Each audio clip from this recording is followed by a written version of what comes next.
এই দোয়াটা শিখে নেন, ইনশাআল্লাহ আপনার জীবনের সমস্ত সংকট কেটে যাবে।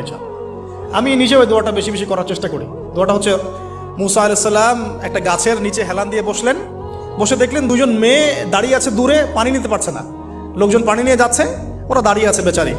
মুসা আলাইহিস সালাম গিয়ে বললেন, কি সমস্যা আপনাদের? তারা বললেন যে আমাদের বাবা অনেক বৃদ্ধ মানুষ, আমরা পানি নিতে পারি না যতক্ষণ না আমাদের কম পানি নিয়ে চলে যায়। তো মুসা আলাইহিস সালাম একটু বললাম না, ফিজিক্যালি খুব স্ট্রং ছিলেন, থাকে না বডি বিল্ডার, সামনে গিয়ে কথা বলে সরো পানি দিতে দাও, তখন মানুষ একটু মূল্যায়ন করে না।